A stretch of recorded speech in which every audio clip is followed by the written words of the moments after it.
So one of the most common questions I get is, how do you get over a narcissistic relationship? And I want to use today's video to try to answer that. Now, there's no one way, there's no fail-safe, true recipe to get over a relationship. But what there are things you can do. There's a culmination of ingredients that we can put together that in the end will get you toward getting over that relationship. So let's go ahead and talk about that today. My name is Amy and this is Narcaway. My channel is devoted to educating, supporting, and encouraging victims and survivors of narcissistic abuse. If you have been to my channel before, welcome back. And if you're new here, welcome. So what are some things we can do to get over the narcissistic relationship? Let's go ahead and assume you have left the relationship because, let's be honest, you're not getting over anything that you are still involved with. If you are still meeting up with the narcissist, if you are still engaging in the reactions where they're going to taunt you and bait you and pull you in, if you're not no contact and you are still a part of that, you're not going to begin healing. So we need to do that first and foremost. We need to go no contact.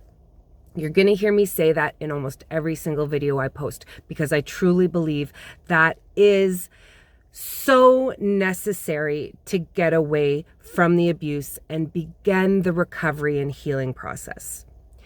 Now, I understand not everybody has the luxury of going no contact. If you have children with the narcissist, it's mostly impossible to go complete no contact. So what you need to do is go as low contact as possible and use the gray rock method.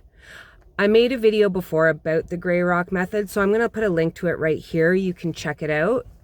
But in summary, you're going to withdraw from engaging with the narcissist. You're going to keep things as matter of fact as possible, answer questions with a yes or no that only pertain to the children and the reasons why you have to be in contact. But when it comes to your personal life or your relationship with the narcissist or things you're doing outside of your relationship, you have to keep that out of the equation altogether. Do not share information with the narcissist that they don't need relating to the children.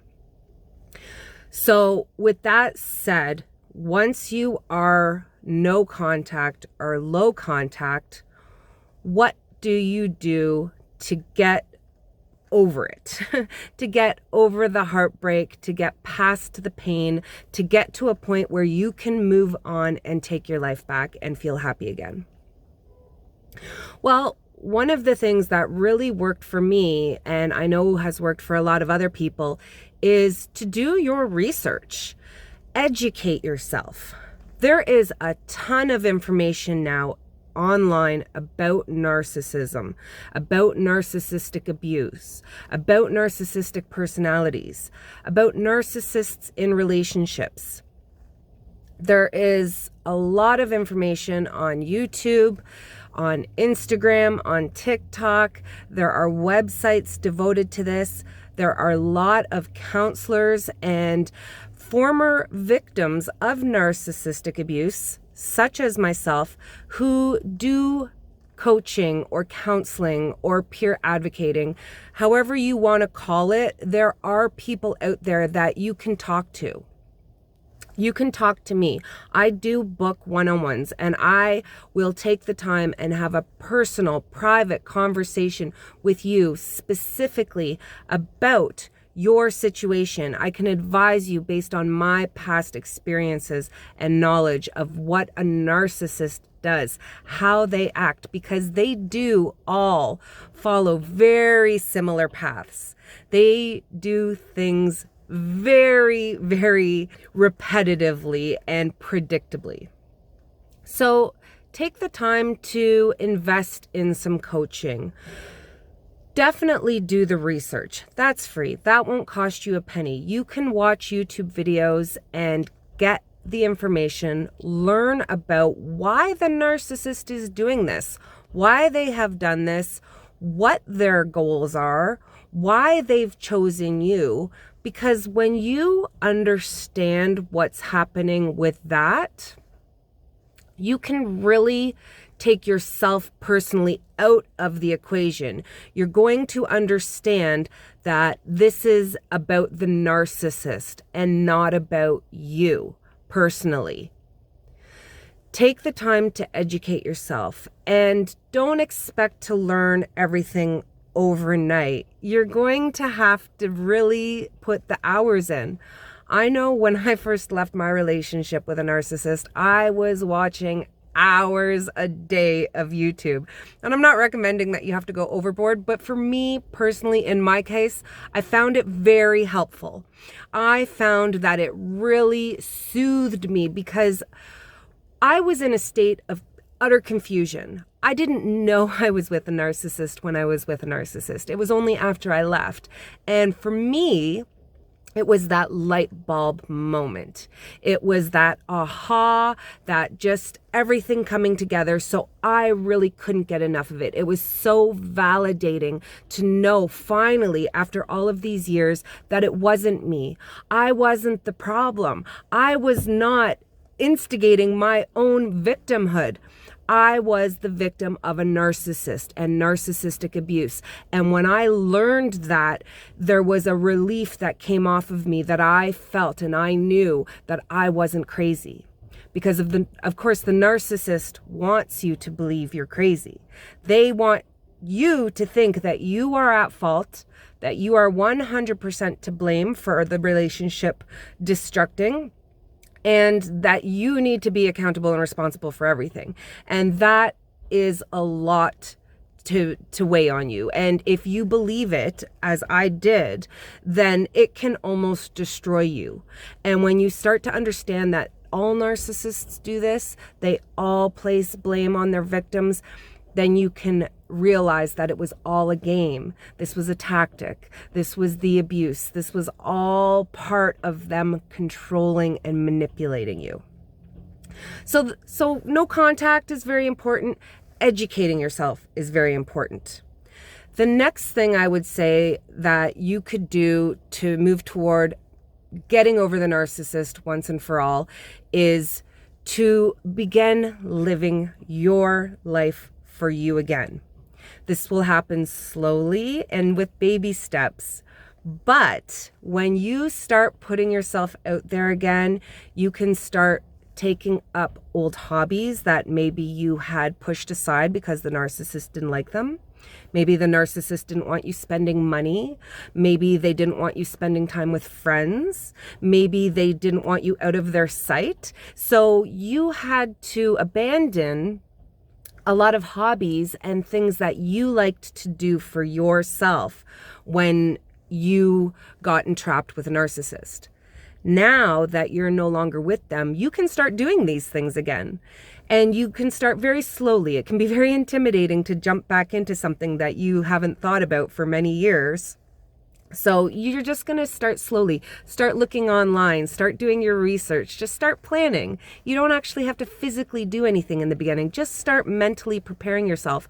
Well, what if I got back into this? What if I started traveling again? What if I started building again? What if I started my website? What if there's all the things that you have that are your hobbies, your passions, what makes you happy? And this can be tricky because we actually forget what we like. I know this from talking with other people that have gone through this. After they leave the relationship and you ask somebody very directly, what do you like? More times than not, the answer is, I don't know. I don't remember. I don't even know what makes me happy anymore. And you know what? We all change.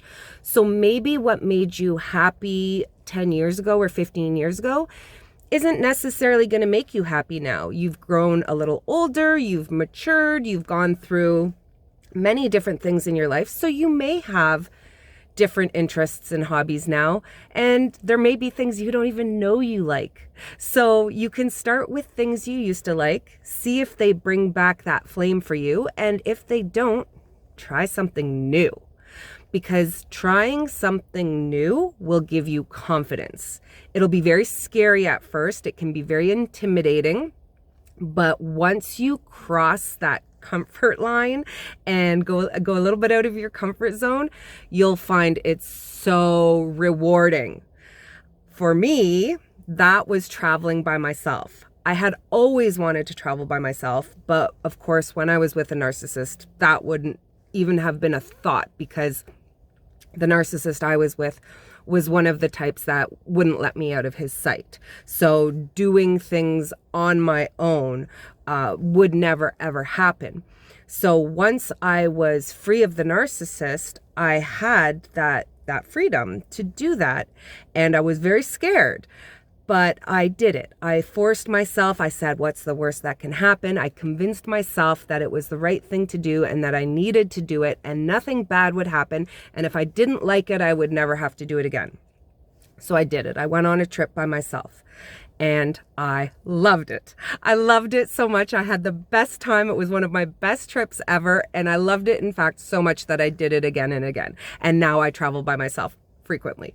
Not because I'm forced to, because I have friends, I have a boyfriend, I have lots of people to go with, but I choose because, for one, I'm allowed to, because I'm not under someone else's thumb, and I want to. And there's something so liberating and so freeing about being on vacation for me alone. And I think that comes from the fact that when I did travel with the narcissist, my vacations were ruined every single time. Every single time we went on a vacation or a trip together, as you might have experienced as well in your relationships with traveling with a narcissist, you will realize that they have to sabotage those happy events. Something that should be happy and joyful and fun and relaxing, they will sabotage it in one way or another every single time. And such was the case in my relationship. So now traveling without worry of that vacation being ruined or having to tend to a grown man sulking and pouting and silent treatment me and triangulating me with other people and, all the things that a narcissist does, not having that worry over my head on vacation is something I love to do. And if you like to travel, maybe that's something you should try for yourself and see if that's something you like. I want you to stop focusing on the narcissist and the narcissistic abuse and the recovery of that. Now, I don't mean completely give that up or put that away, because that's very important. But when it comes to moving on, when you can put that aside and start thinking about yourself and stop putting that energy and that focus toward that narcissistic relationship and that abuse, put that focus toward you and what you want, that is going to help you move on too. Because you might be doing certain actions for the sake of the narcissist without even realizing it. You may go on a girls' night and take some pictures where you look beautiful with your friends having fun and post that on your social media so the narcissist sees it secondhand. I know that they're not going to see it firsthand because you've got them blocked, because you're no contact. You may be trying to instigate the narcissist without even realizing it by posting something that is going to get back to them through a mutual friend. Stop doing that. Don't post things for the sake of the narcissist. In fact, take a break altogether from social media. I recommend that as well, because not seeing things about the narcissist is going to help you move on too, because you are still going to be triggered for a long time longer than the case of a normal breakup. In a normal breakup, you're going to be triggered when you see your ex move on. But with a narcissist, that takes longer to get over because of the trauma and the damage that's been done and the healing that needs to occur. So you don't need to see anything that might trigger you. So make sure all of your mutual friends are blocked, that they can't see anything you're posting, and certainly that you can't see anything that they're posting. Taking that break from social media allows you to clear your head. It allows you to reset. So that's something else I recommend. And I know that's very hard nowadays with so many social media platforms, as well as just how reliant we are for information and news through social media. It is very hard to completely cut it off. But if you can, if that's a possibility for you, even if you can just cut some of them off or reduce how many people you follow, if you can get that out of your face so it's not there all the time, that's going to help you. So you may not like it in the beginning, but in the end, believe it or not, that will help you move on faster. So if your goal, which I assume it is because you clicked on this video to find out how to get over your narcissistic ex, then try it. What's the worst that can happen? Nothing bad's going to happen from doing that. You're just going to get over your ex faster. And there's nothing wrong with a little internet detox anyway. So that's a win-win too. So guys, I hope this helps to give you a little bit of direction and helps to know some of the things I did to help me personally. And maybe you can take that and do modified versions. If what I did doesn't work for you, you can take that and translate it however it works for your life, your personality, and your circumstance. But these are just some things that I did that worked for me to help me get over and move on from my narcissistic ex. One last thing, it's not something you have to do. It's just something you have to be aware of. And that is, it does take time. It's not going to happen overnight, but time is going to happen regardless. There's nothing you can do to change that. Time is going to come and go. And so eventually that time is going to help you out. You will get over your ex. You will get over your narcissistic ex with everything that I have said in this video, and with taking the time to allow yourself to heal and recover. It will happen. You will get there. And I have all the faith in the world that you are going to be a happier, more peaceful, more free person than you ever were when you were in your narcissistic relationship. So guys, I hope you liked this video. If you did, please go ahead and click that thumbs up button. If you don't already subscribe, please subscribe here. And I'm on TikTok now, guys. So my name on TikTok is The Real Narcaway. You can find me there. Of course, I'm on Instagram at Narcaway. You can email me at narcaway@hotmail.com. And like I said earlier in the video, I do coaching, guys. So if you are interested in having a one-on-one with me, please go ahead and either email me, DM me on Instagram, message me on TikTok. You can leave a comment here and we can set up a one-on-one, and I can do my best to help you with the information you are looking for to get over and get out of these narcissistic relationships once and for all. I love you all, guys. As always, I will see you in the next video.